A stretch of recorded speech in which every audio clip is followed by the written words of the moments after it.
Greetings, greetings, greetings, everyone. Welcome to day 20 of our 28-day Blackity Black History Month, Ancestral Activation for Black Liberation. That's a mouthful, but it's important to say all of those pieces. This week, we have been working with community collective ancestors. Hello, Power Dynamics.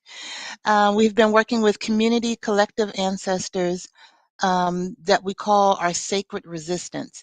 These are our ancestors that have put their lives on the line, put their voices out there to fight for our liberation.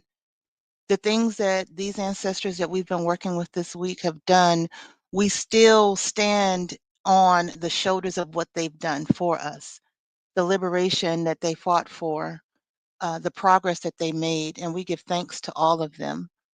Today, we are talking about three Black men, three enslaved Black men who led revolts here on U.S. soil to liberate our people out of bondage, out of slavery. And I'm going to just keep it real with y'all. And I knew this was going to come as I was preparing for this one. It got really emotional for me because I could feel the energy, and I'm not talking about the violence necessarily, but the passion and the reach for liberation that it required for them to risk everything to do what they did. And we're just talking about the three who led and orchestrated it, but we know that there were many, many more, and we'll get into that. And so if you got a glass of water, if you don't have a glass of water, maybe get a glass of water. I know I got one near me because sipping on water can help to calm you, can help to bring you um, into alignment and to work through what may be difficult emotions that come up. And these difficult emotions may not necessarily be from hearing the things that you hear, but feeling the things that we as a people went through, because the memory of that lives in our bodies.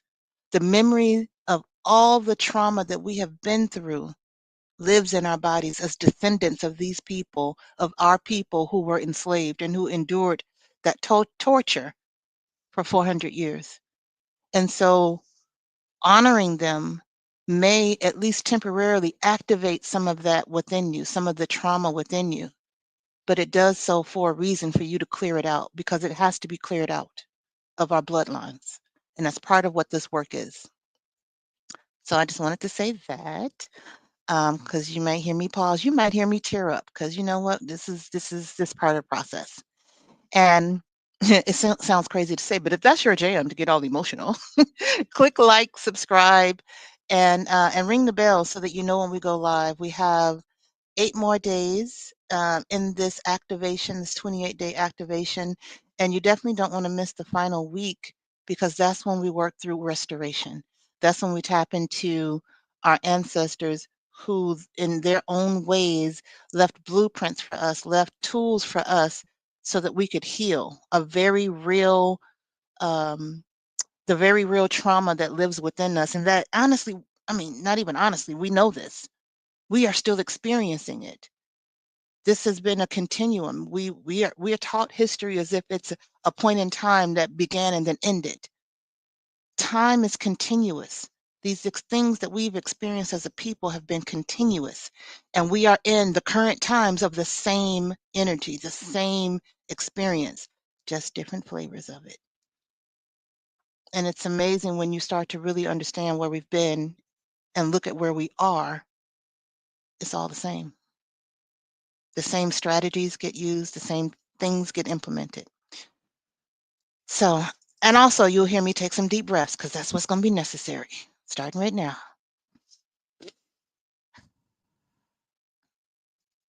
So, I am Barbara Ohaninifa. I am an author, a coach, and a speaker, and I work with Black women to help us to recognize that we're beautiful, remember that we are powerful, and to be love. Everything I do, the books, the coaching, this channel here on YouTube, is based on and steeped in those 3 principles, and especially love. And that's the reason why, not the reason, but it's a reason why love is that final component, because it's really the base of everything. If you can love yourself, you can love your family, you can love your community, you can love humanity, but it has to start within yourself, especially as Black women, because we have been subjected to so much for centuries, potentially even millennia. So that's what I'm here for. Again, if that's your jam, subscribe, do the things. Now, today, again, we're working with Gabriel Prosser, Denmark Vesey, and Nat Turner. And you'll see here on this cover, the thumbnail, I didn't pull pictures of them. Obviously, we have no pictures of them. We have different artist representations of them. And rather than use those, I created an image using AI of our people victoriously uprising. And I just want to talk about this for a quick second before we move into the presentation. It took a lot of revisions, a lot of iterations to get to this image. And it still wasn't exactly what I was requesting, because whenever the words, and I had to dig into this and actually ask AI, why are you having difficulty with this? Because of the idea of it being victorious, they always wanted to add a flag to it. And the flag most often that it would add was the Confederate flag. I want you to think about that for a second. The programmers, the people who built AI without us training it, because I've had to train the one that I work with, naturally looks at the oppressors as the victors, even though technically the Confederate lost. But we all know, based on everything that we're living in and everything that happened after Reconstruction, Jim Crow, all the things, they really didn't lose. And so it was really interesting how difficult it was to get to even this image. And I left one, I went ahead and used the one that had the American flag because we built this country. Our blood, literally, our blood, sweat, tears, and bones are in the land of this country. The country belonged to someone else. This land, because it wasn't a country, this land belonged to someone else before the Europeans came here and before they kidnapped us and brought us here. But to build this thing that is now disintegrating called America, our people did that. Even built the White House. Our people did this. And so it didn't feel necessarily wrong to go ahead and use this image that showed the American flag. But I wanted to share that insight because that's why I think it's important for us to use and leverage these AI tools, because otherwise it's just going to believe what it's fed from the people who built it and from the others who are using it. If it's actually a thing that can learn and have intelligence, it needs to understand both sides, all sides. So just want to bring that up and have you to and help you to understand that and see how pervasive racism and the legacy and the untold and the fabricated history is and how it seeps into everything.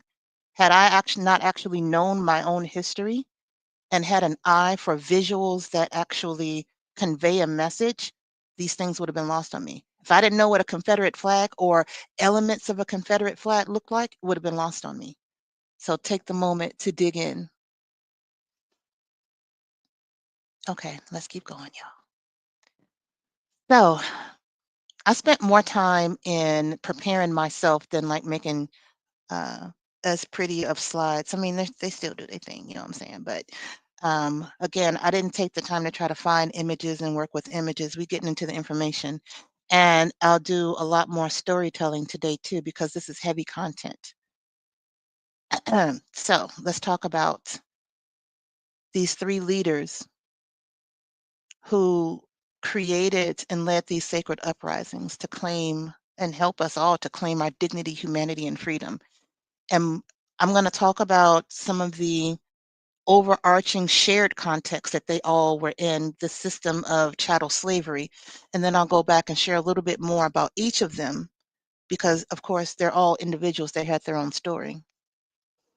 So they were all enslaved. And the uprisings that they led all happened in the late 18th and early 19th centuries. Really, late 18th century. And it was during chattel slavery. That's the official name for it. Um, it was that slavery was what drove, we could say, the Southern economy, but it was really the American economy because the South supplied things everywhere, and the American identity. So understand when those words, "make America great again," are used, this is the America that they're talking about. It was ingrained into the fabric of this country. It is ingrained. Those who wrote the Constitution were slave owners. And our people were legally considered property. We had no legal rights. The brutal labor, the violence, the way they separated our families, the way they dehumanized us, the way they mutilated us in many horrific ways while living. I'm not talking about what they did to our bodies after they lynched us or after they killed us. The things that they did while we were still living, they wouldn't even do to animals. And it was also a time when the American Revolution's ideas of liberty and freedom showed the contradictions. You know, they're fighting for liberty and freedom, but they enslaving others and doing these horrific things to others. And that's an important point because it was the American revolutions and the ideals behind that that inspired Gabriel Prosser. And we cannot forget the Haitian Revolution. All three of these revolutionaries here in the US were inspired by the Haitian Revolution. That defeat, that sovereignty that Haiti fought for years and won, let our people know that it was possible, that resistance could actually prove successful. And that terrified enslavers and inspired us. So that was kind of the overarching context. Now, Gabriel Prosser, he was born in Virginia, Henrico County, and owned by some dude named Thomas, whatever.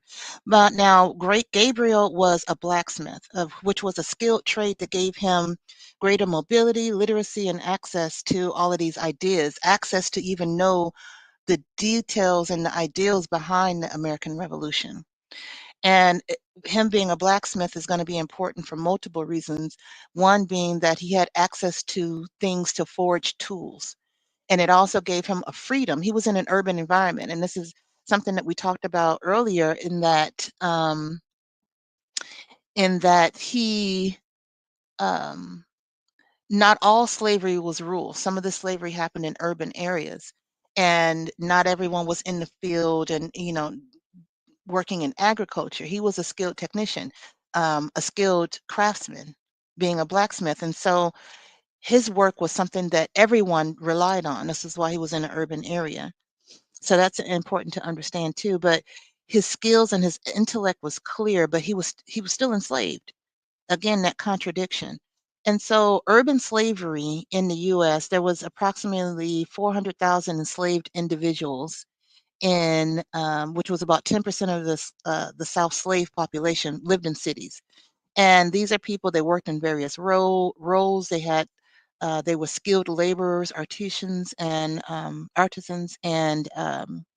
domestic servants.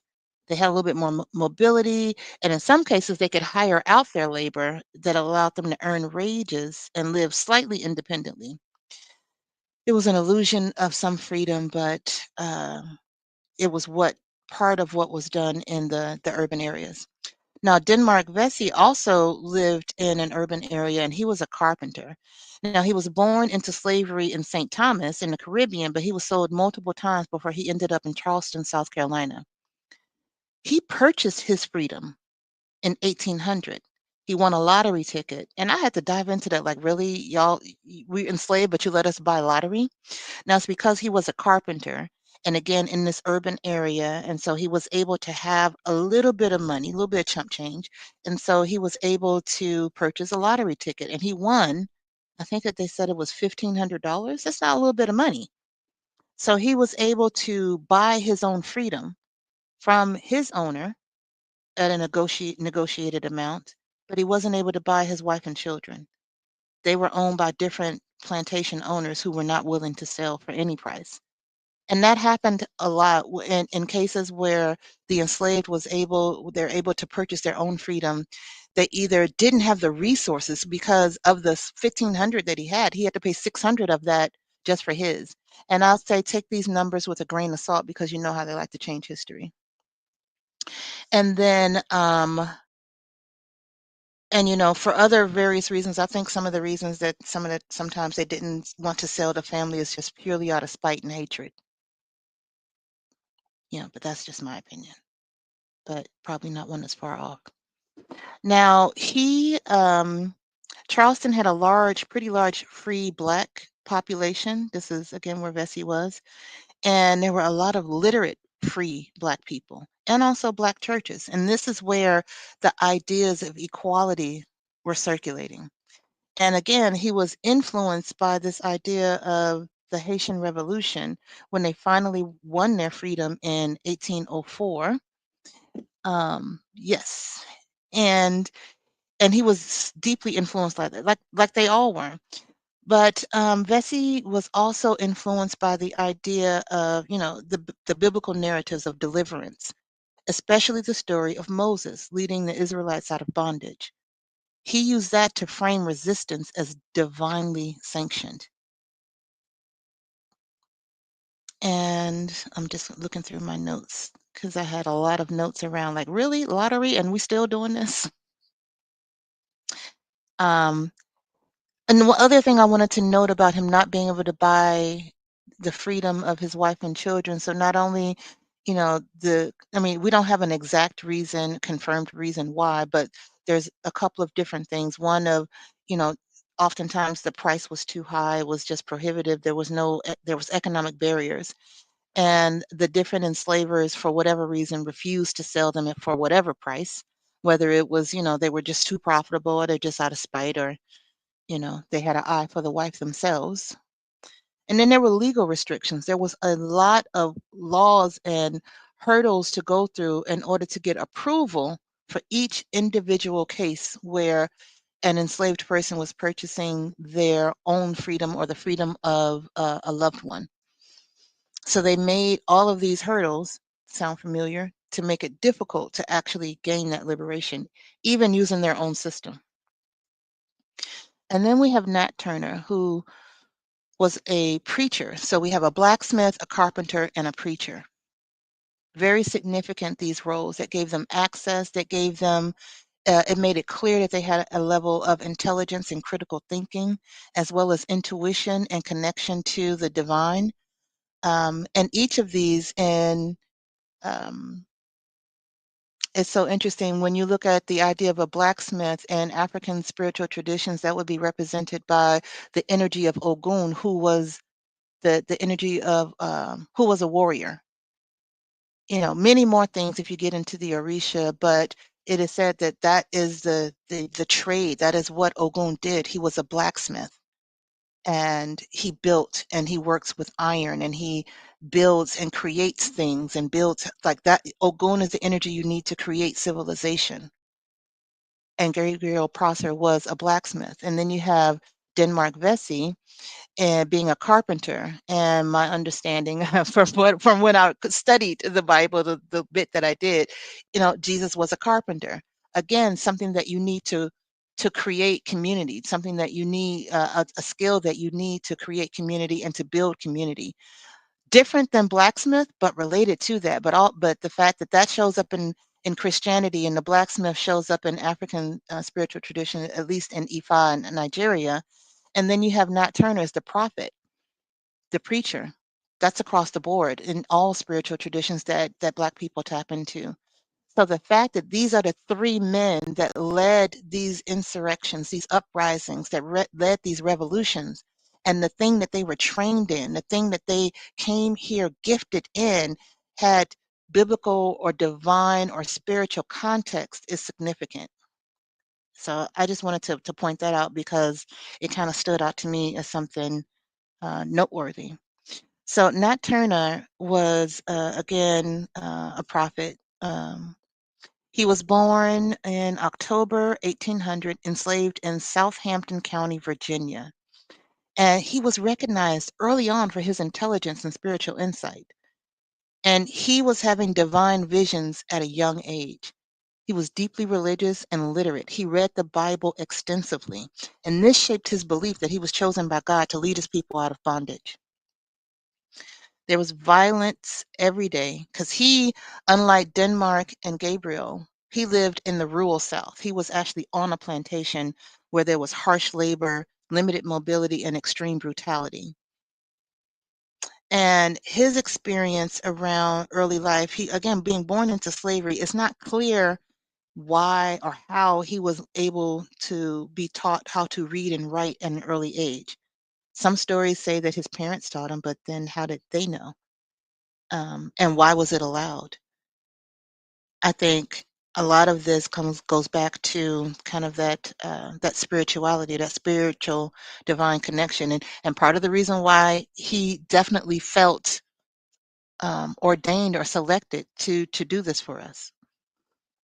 But those spiritual insights, again, was something that he had early on in those prophetic visions, and it was recognized by even the slave owners. They knew that he was highly intelligent, which I think is something, again, that the intellect across all of them is an important aspect to understand. I'm taking a deep breath, and we're going to move on. So, our ancestors rose up. I know I'd mentioned this before. We have some people in today's time that say we are not our ancestors.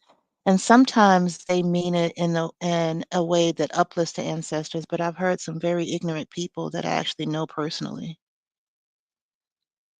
I wouldn't say I'm friends with them, but I know people. And I know I've seen it on the interwebs where they equate being their ancestors as being docile or content. And we were far from that. We're probably more docile and content now than they ever were. And again, this is an area where I got emotional, really understanding what they did for us and how important it was. Okay, so Gabriel Prosser. In 1800, he planned this large-scale armed insurrection to capture Richmond, Virginia.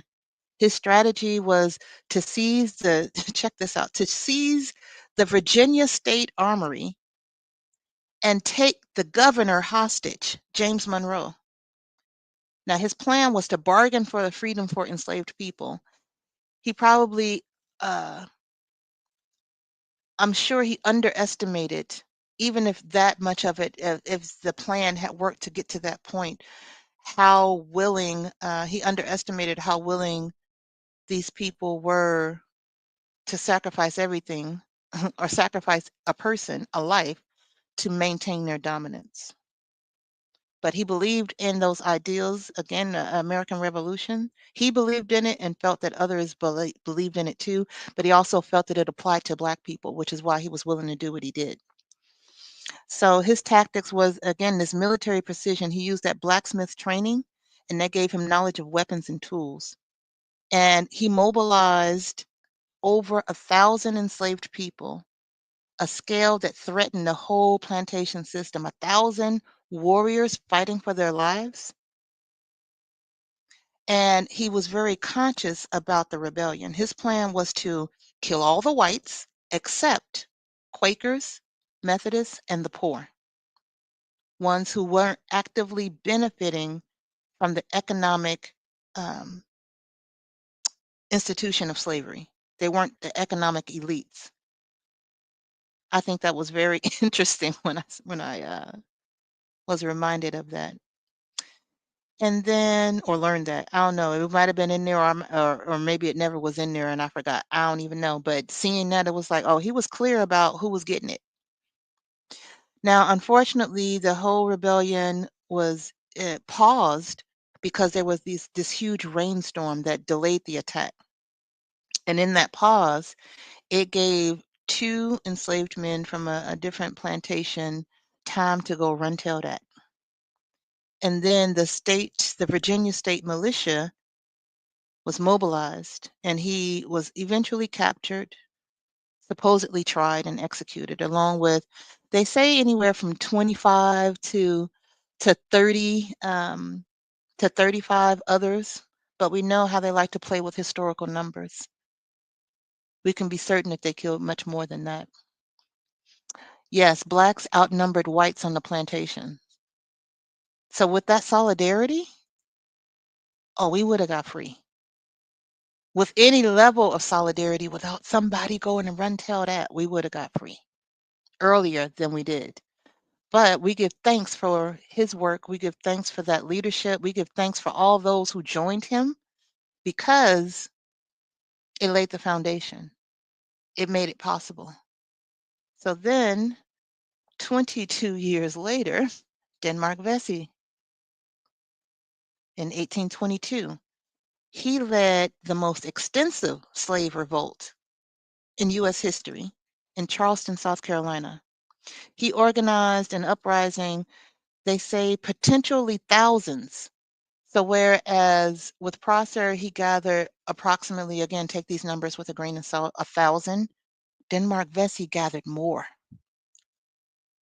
And their idea was to seize arsenals, kill white enslavers, and escape to Haiti. He took it a step further. He said, we out, we ain't negotiating nothing, we leaving.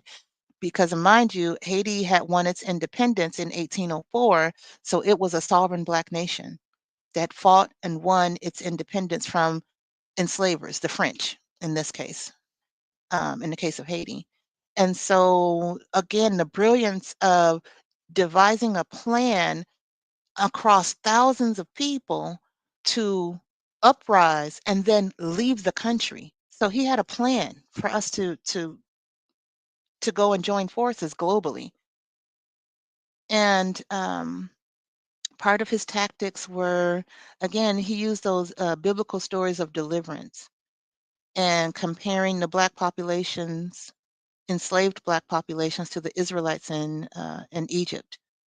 And he looked at the rebellion as a divine mission. And he utilized free Black networks. He was a free man, remember, because he purchased his freedom. So he was able to move between the enslaved and the free communities using Black churches as organizing hubs. And this global vision that he had is just, it was obviously unheard of at the time, but it was really ahead of his time, even thinking that far, like we're going to leave.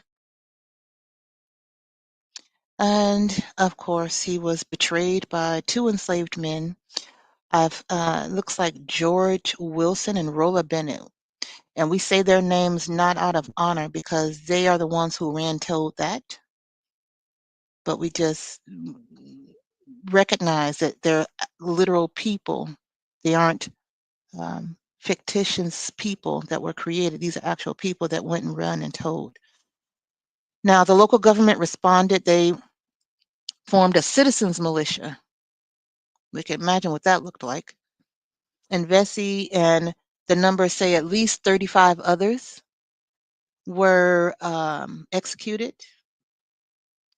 And that Black church where he was doing a lot of the organizing and meeting, the African Methodist Episcopal AME Church, that was central to all of it, it was burned to the ground. Now later they rebuilt and has become a beacon for that liberating force.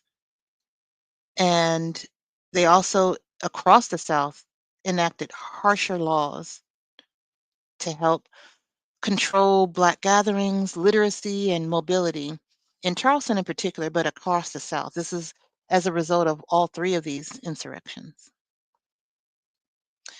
And then Nat Turner. He led the most significant slave uprising in U.S. history. Now, I've seen a few numbers about how many deaths, white deaths, resulted from this. I don't trust any of the numbers because they will downplay how many white people died and downplay how many black people they murdered as a result of it, just like they did with Black Wall Street. And the point is, this uprising actually happened.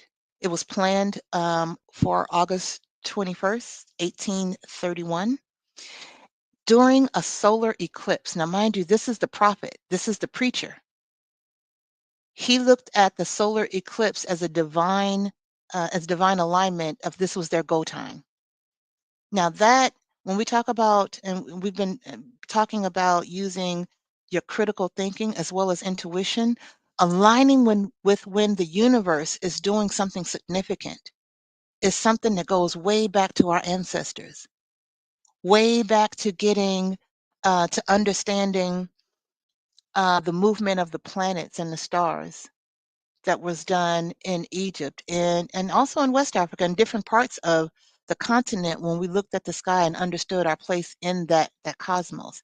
So aligning this uprising with the solar eclipse, and eclipses are times for change. He was supported. Um, and so the plan was direct action. The rebels moved from plantation to plantation, killing enslavers and their families. The idea was to spread the revolt across the region.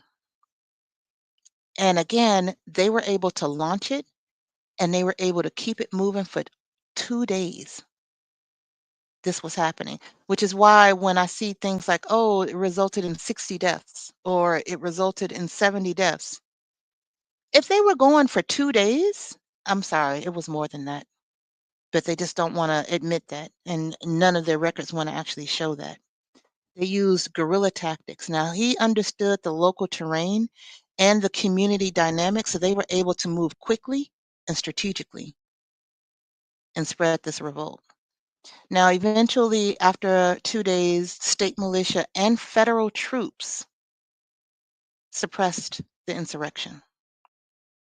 And I said federal troops in that way because it's just another component of understanding how complicit all layers of the government were in maintaining the system.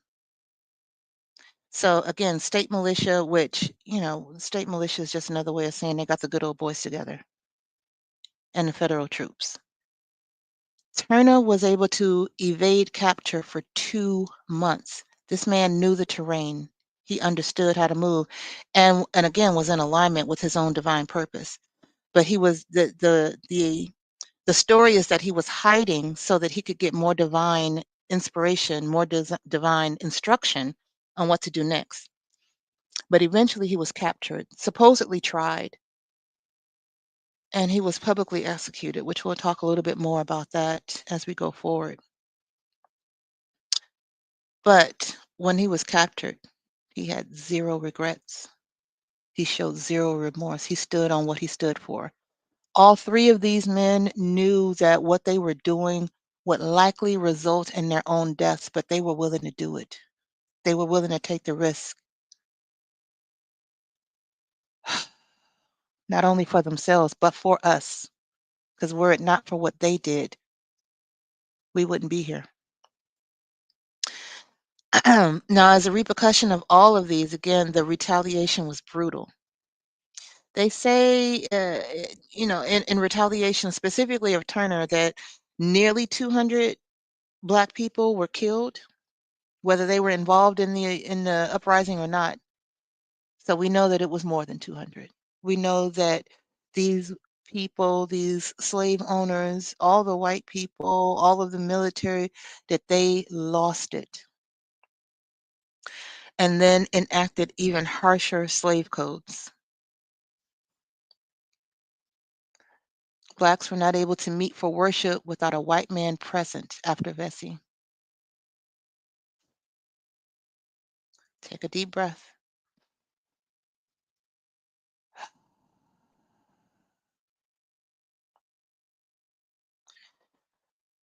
So when we think about the things that they did and the strategies that made them effective, even if it was ultimately suppressed or was betrayed, the religious and spiritual framing was key across the board. Strategic use of urban and rural environments was key in that. The guerrilla tactics, the urban networks, the planning on how to access weapons and the proximity to power centers, all strategic thinking, looking at the environment and how to work with it and leverage it. And the global influence, they all knew about the Haitian Revolution and it inspired them. And they all understood that it was going to take a collective uprising, mass resistance, not individual rebellion, that was going to be key to liberation. They went from individual acts to collective insurrection. And let's see, anything else I wanted to mention about that? No, let's move on to how they kept themselves inspired, which we've tapped on some of it a bit. The inner strengths, the idea of this is with Prosser, this idea of um, these revolutionary ideals, the American Revolution, and this rhetoric of freedom and equality and promise of liberty. It sounded amazing. It sounded beautiful. It sounded right to him, and that it should apply to all people, not just white slave owning men. And he went for it. This emotional resilience that resulted from his sense of intellectual equality and inherent human dignity. That's what drove him. And then when we think about Denmark Vesey, he had this faith and spiritual conviction. That was his force for liberation. The Christian narratives of deliverance, and again, that Exodus story was key to him. Book of Exodus, yes, that was what he tapped into, and he interpreted the Bible as a radical text, not as something to be used to justify enslavement, something that argued that slavery was incompatible with God's will and freedom was divinely ordained. This is what drove him. This is what supported his work, and knowing that what he was doing was going to lead to his certain death, but he was fearless and certain about it anyway. And then Nat Turner, he was inspired by this, I mean, and they all were inspired by this idea of global freedom. And even going back to that spirituality and faith, that also was Nat Turner, and this idea of his um, being deeply religious, and he believed himself to be a prophet, and having the visions and aligning with the solar eclipse. All of it was divine providence for him, and feeling that he was divinely chosen. And I mean, wasn't he? Didn't he do a thing? It didn't fully do what he wanted it to do in that moment, but he also knew that he was building something, doing something that would impact the future. And the fact that of the three iterative uprisings, his actually launched and went on for 2 days and made an impact. We like to use the word he felt he was divinely chosen, but I don't see evidence that he wasn't.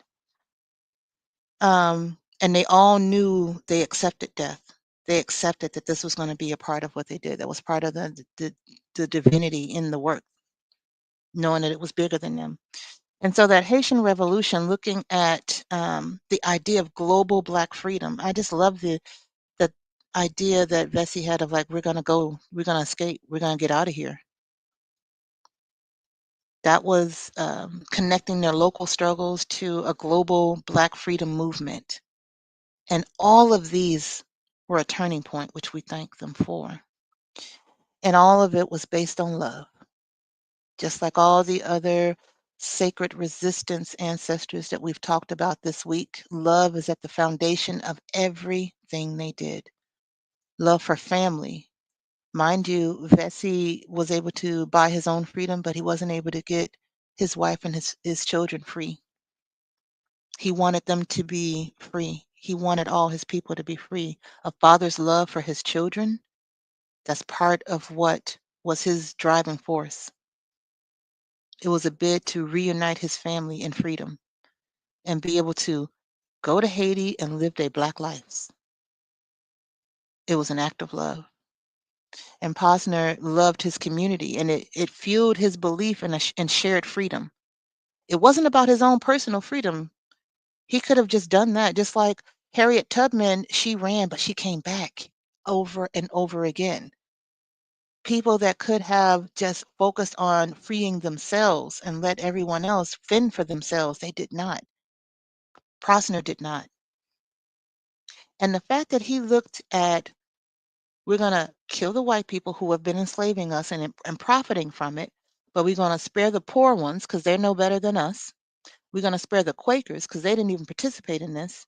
And we're going to spare the Methodists. Now, I don't know their history, but I'd imagine they did some things that were of benefit for the Black family. And that radical love, that again, his community, and I think it's telling the fact that he didn't say, oh, and every single white person that we come in contact with, there are certain ones that will be spared because they didn't contribute to this. And the sacred duty that Nat Turner realized that he had. It wasn't, he had the intellect, and I'm sure, in the range of things in terms of being able to be comfortable in the environment that he was in. I keep thinking about John Tubman, Harriet Tubman's husband, who was free, but you're really not free, and was comfortable in that. Didn't want to change anything, didn't want to rock the boat, didn't want to run. Turner could have lived a similar comfortable life, but he knew he was destined for something bigger. He knew why he was here and what he was here to do. That's divine love for himself and for others, willing to sacrifice himself for others. And when we look at all of this, it just lets us know that love is revolutionary. This is a system. Slavery was and is the system that we're in now, is a system that profits from broken families and communities. So fighting for freedom was fighting for love's survival, fighting for the survival of us today. What they did, sacrificing themselves, was fighting for us in this generation, in this now. Their uprisings were like love letters to us, to these future generations, declaring that Black life was sacred, worthy of freedom, and we are destined for liberation. They showed us through their actions their love. And spiritual love inspires spiritual war. When I see people now talking about, who call themselves spiritual leaders in some capacity, again, whether it's in Abrahamic traditions or indigenous traditions, the priests and priestesses of any of those traditions, I've seen some talking about, this is bigger than us. This is, if you really understand spiritual warfare, you'll understand being neutral in it.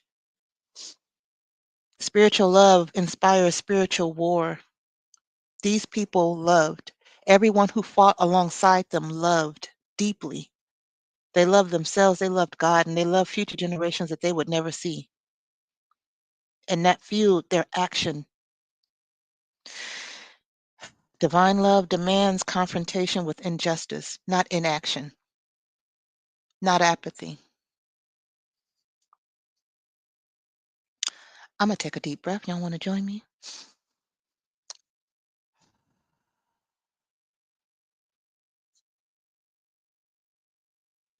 Let's keep it moving. So, what was their legacy?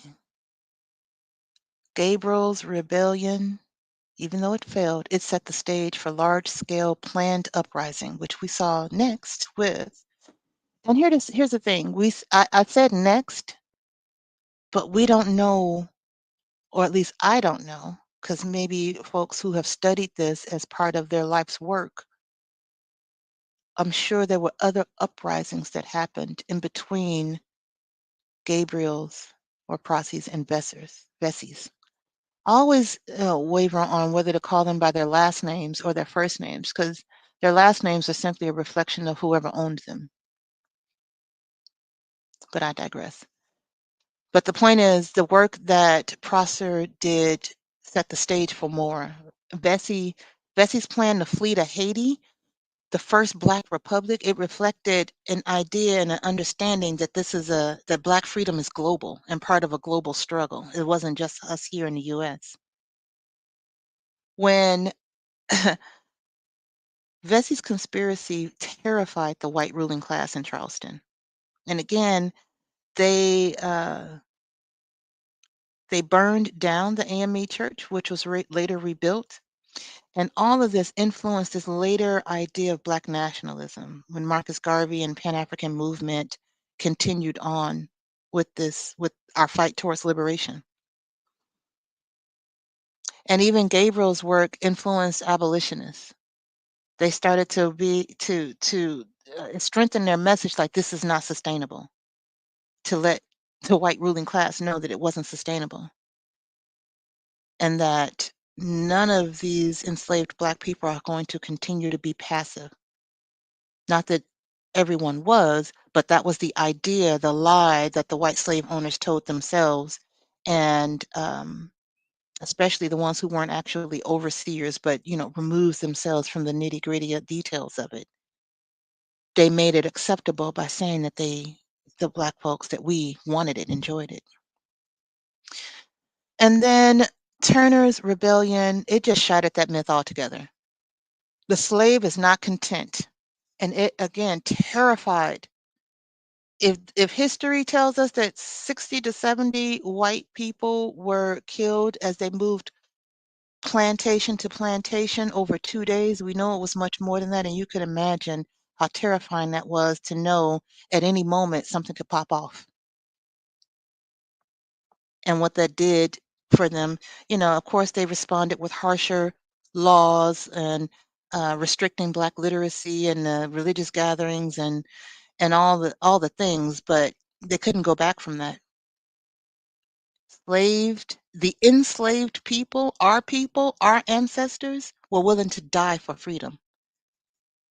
There was not going to be any system built on our subjugation that would last forever, that could be secure, including the one we're in now. What we're actually witnessing is disintegration of it. It's just going to be rough in the process, which is why we got to tap in and do our part in creating what comes next, in navigating what's happening now, fighting against it as much and in all the ways we can, and preparing for what's next. So again, though, that heightened fear across all of the states, the heightened slave codes, all of the things that they did in response to that. And um, it forced enslavers to confront their own safety and economic instability.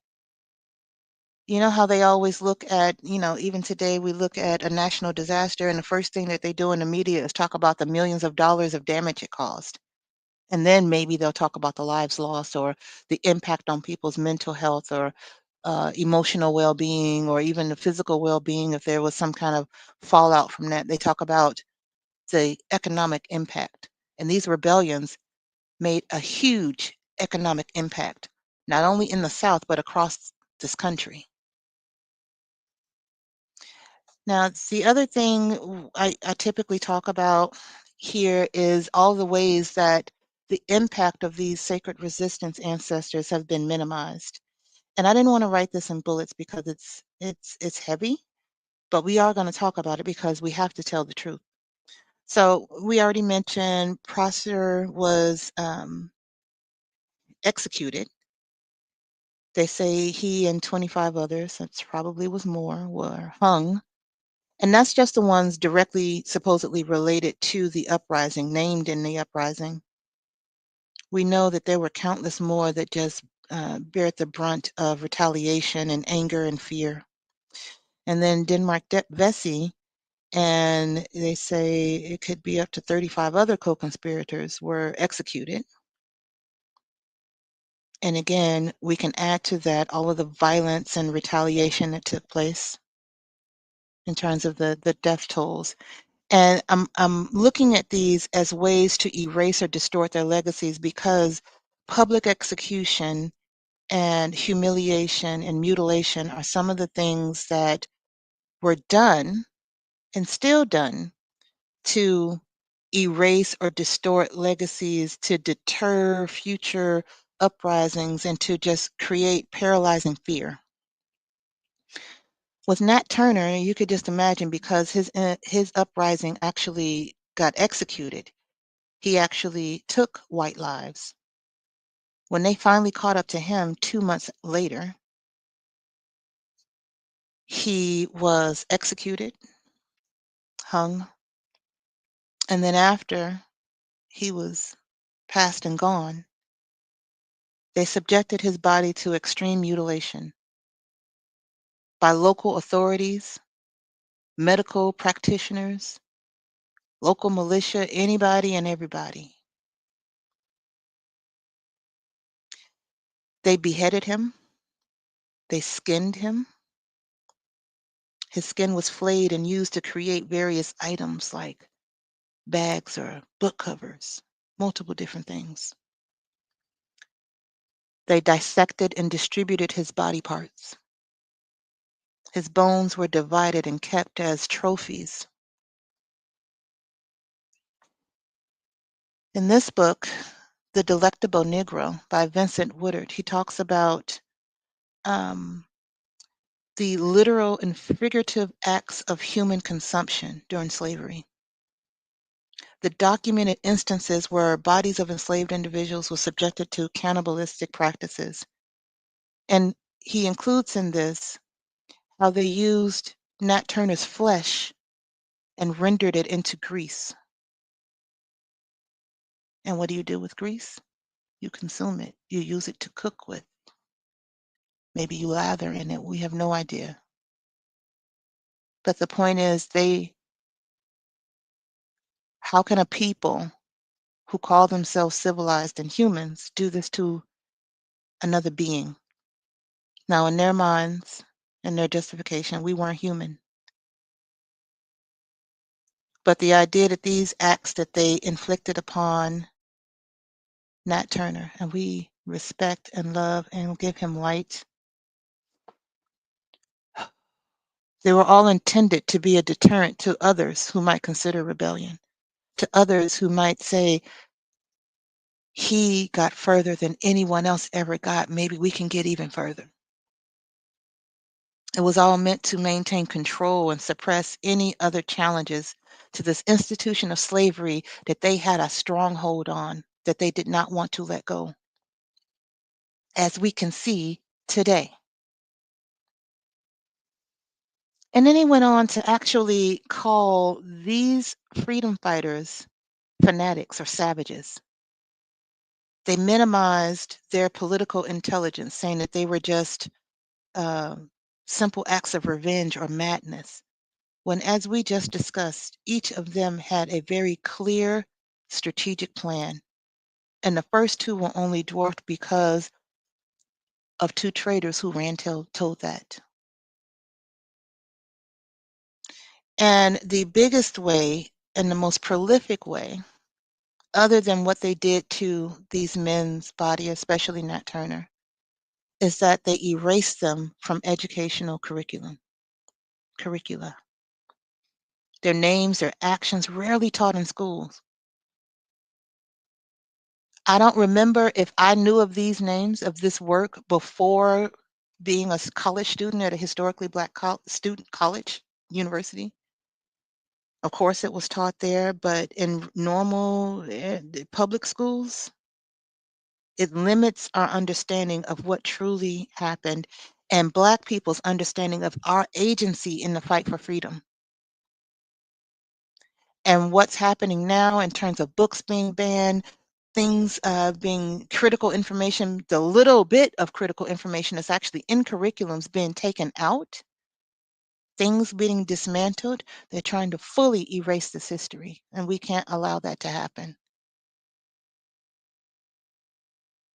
We have to keep their name, their legacy, the gift that they left behind for us alive.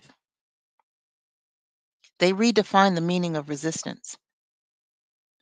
They redefined and helped us to understand strategic brilliance, global vision, and spiritual conviction.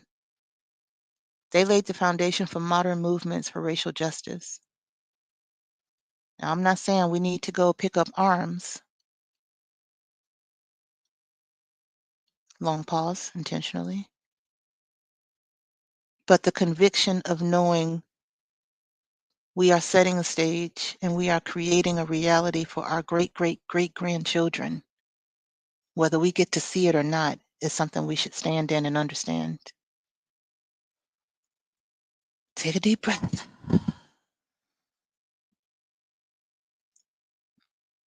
There were dozens of slave revolts. Yes. I didn't know that for a fact, but it only makes sense that it would be. But they've already minimized or removed many from history. It's just these were so big, it kind of couldn't. If they keep going the way they are now, they would try to, but we're not going to let that go down. So let's talk about the wisdom that these ancestors that we are so thankful for left behind for us. So if Gabriel was to tell us, his wisdom would be around the power of collective liberation. He would remind us that resistance isn't individual, it is collective. His uprising wasn't just about his own freedom, it was designed to free all enslaved people. Mind you, he was going to capture the armory and so all the weapons, and he was going to capture the governor and then negotiate for the freedom of all enslaved people. He was strategic about his. This blacksmith was on top of his game and looking at collective liberation. He wasn't just out for himself. He teaches us that freedom requires organized resistance, strategic planning, and the willingness to risk everything for the collective good. And I want to be clear when I say collective good of the Black people. We could extend that to Black and Brown people who are oppressed domestically and globally. And I want to clarify that because there's a lot of white women who are, we need to all work together. Where were you in November? Where were you at every stage of all the different things that we were talking about in terms of this, our fight for liberation? So many things were instigated, created, or caused, or based on white women. I don't have anything against white women. I got less than a handful of white women who I truly consider friends. But I just wanted to clarify this idea of willingness to risk everything for the collective good and the power of collective liberation is that we got to focus on those who have been oppressed in this horrific way. White women have been oppressed too. Fight your fights. When you're ready to actually combine with Black women and look at all of the things, which is why I'm going to get on my soapbox a little bit, the liberation of Black women, because we sit at that intersection, benefits everybody. Black women and femmes benefits everyone. But I'm going to come back to Gabriel Prosser and how we can apply his wisdom of collective liberation today, which is building movements that are based in that solidarity. No one is free until everybody is free. This is something that we've heard repeated. This is like a mantra across all of these sacred resistance ancestors. They recognize you couldn't just kind of be free, or one group is and one isn't, or a couple of people are free, but you live in a slave state. Like none of that made sense. He understood the solidarity that was needed. And we need to organize, understanding that systemic oppression requires collective resistance. We got to go beyond what we have adopted from our oppressors and this idea of extreme individualism. That's not who we are as a people. It's not where we come from as a culture. It ain't even how we've survived this long. We have survived in community. We have survived by taking care of each other. And we have to bring that back and apply that to today and now. Denmark Vesey, he would look at and has left that wisdom of this idea of global consciousness and the love of family, the love of your people. His dream of fleeing to Haiti and understanding that Black freedom in America is part of a global liberation was groundbreaking. And all of it and the work that he did, the fact that he could not purchase his own family, his love for family and community is at the core of all resistance. Again, Harriet Tubman was already free. She came back. Gabriel Prosser could have just liberated himself and kept it moving. He was trying to negotiate everybody's freedom. Love of family and community is the foundation, and thinking about things globally in a beneficial, constructive, actually strategic way, not emotional, reactive. And I'm saying that in response to people who voted third party or didn't vote at all, or were using this election that we just had as a way to stand up for the atrocities that are happening globally in Black and brown places, Gaza Strip, Sudan, Congo. I could go on.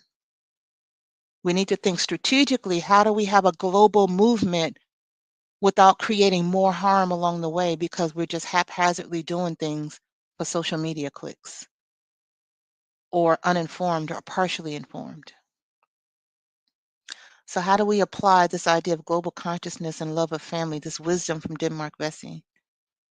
Engage in transnational solidarity. We understand that our liberation and freedom struggles are connected with freedom struggles across the world. And I just mentioned that, but how we do it is what we have to really get clear and strategic and aligned on.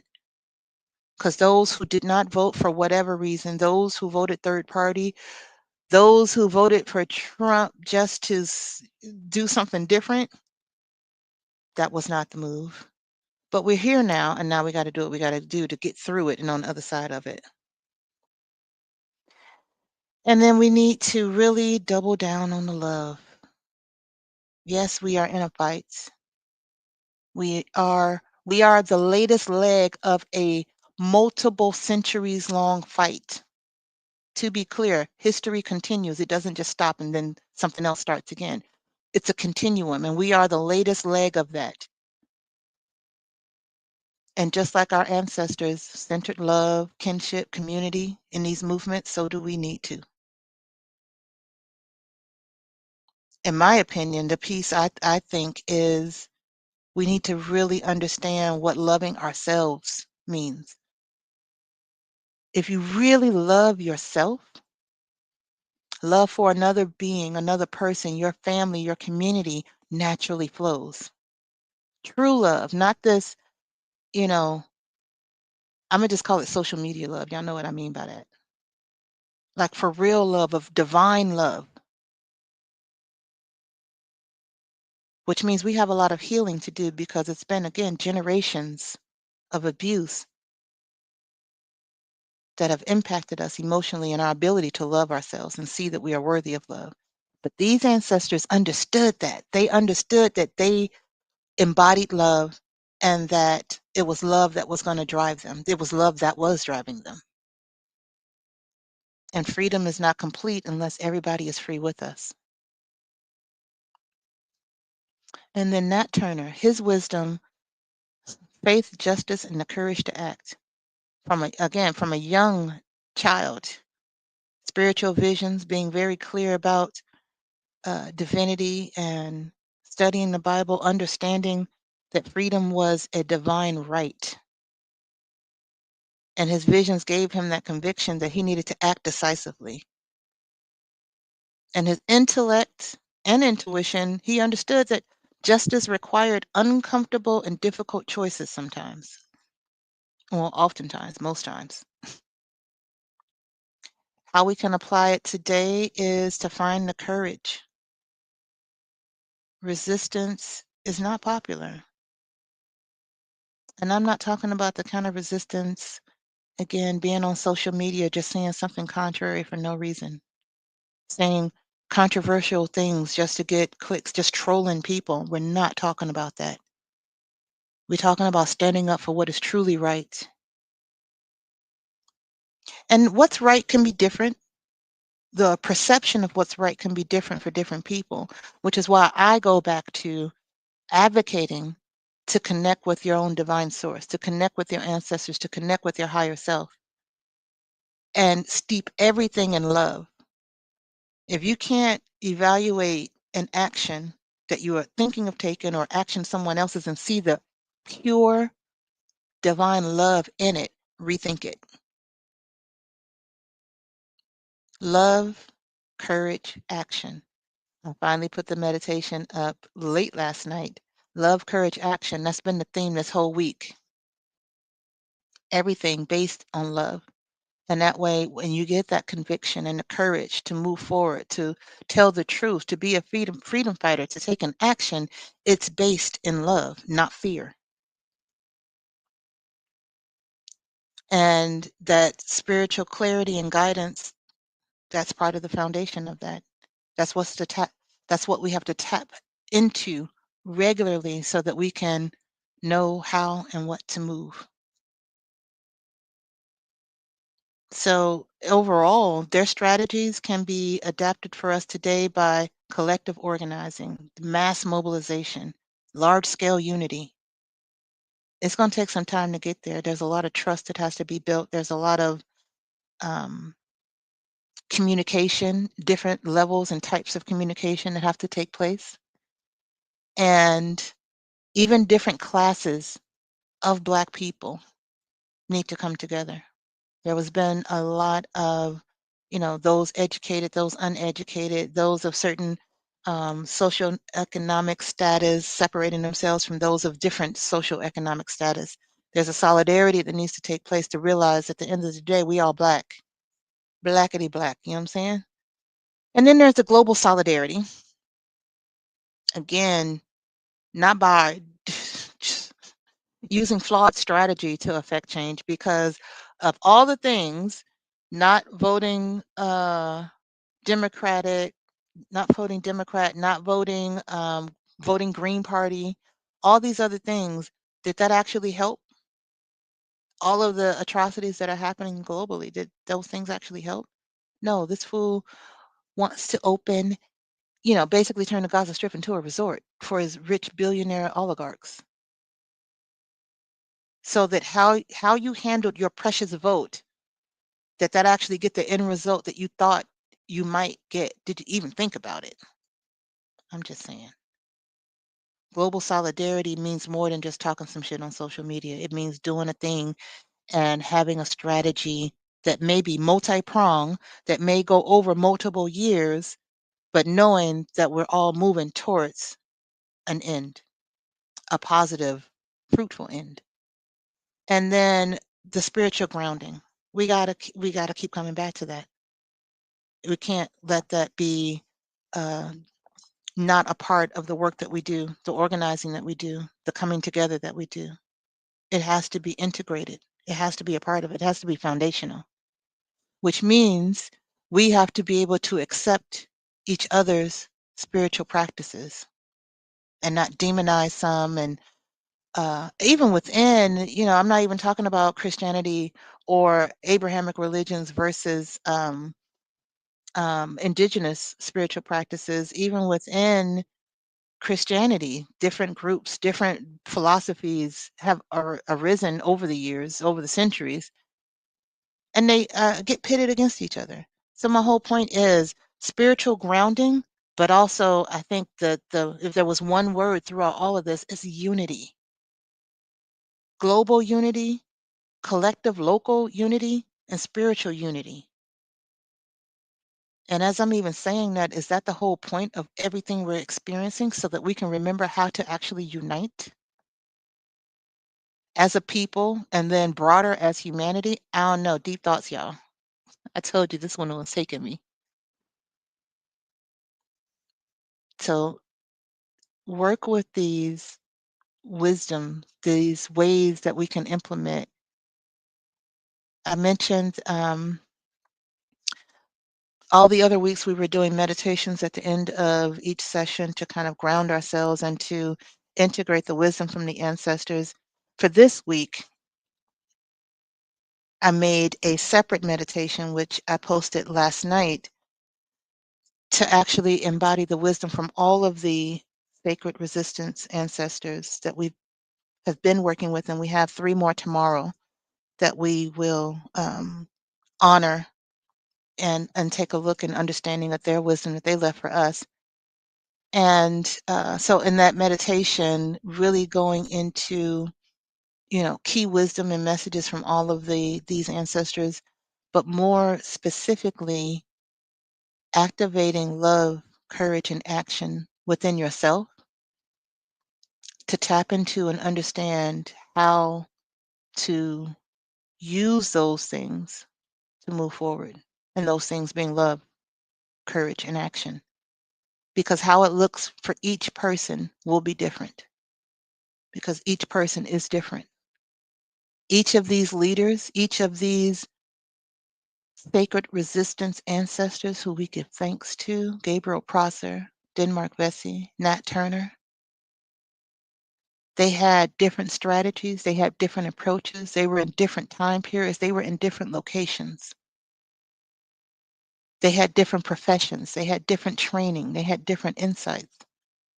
There was consistency across all of them that we can see now as we assess it and analyze it, but they each followed their own mission. And that's what each of us have to do. What is it that we're here to do? What is it that we're here to contribute? It is not just to exist. We are the continuum of the same fight. Let's take a deep breath.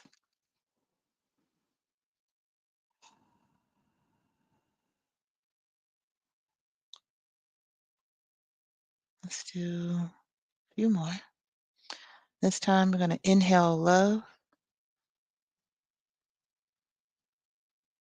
and exhale fear.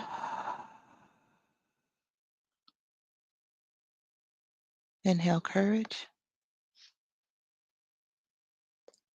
Exhale fear.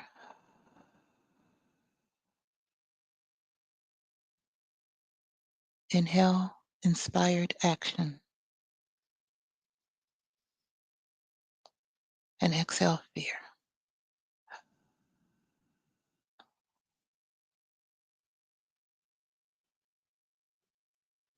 We give Gabriel Prosser, Denmark Vesey, and Nat Turner, we give them thanks. We honor their names. We honor their legacy. We honor their fight.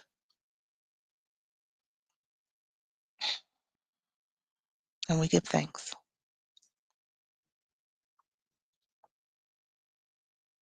Thank you for being with me here today, being with these esteemed ancestors who set the wheels in motion that led to the freedoms that we experience and enjoy today.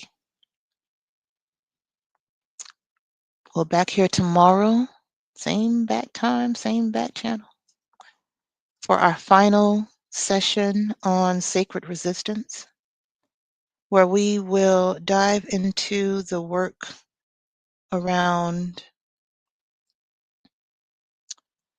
Toussaint Louverture, Duddy. I think in the meditation I called him Duty, my bad. But Duddy Bookman, who both had different roles, but both were integral in the Haitian Revolution, which, as we've talked about today, was the inspiration across all 3 of these leaders, which also means all of the dozens of uprisings that we don't have details about. But these 3 that we've talked about today were all inspired by the Haitian Revolution, with Denmark Vesey saying, we about to bounce to Haiti. and be a black ass nation.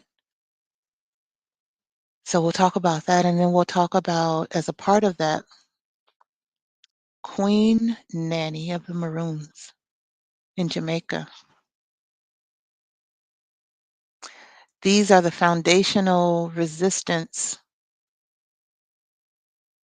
examples, leaders, fighters, ancestors that inspired the ones here in the US, and the ones here in the US inspired more uprisings, inspired, made slavery, the system of slavery, uncomfortable, unprofitable, or less profitable.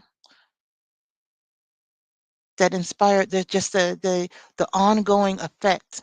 So we're going to go to the Caribbean, go to Haiti, go to Jamaica, and understand more about those three ancestors and the work that they did that led to all the things that we've been talking about this week in sacred resistance.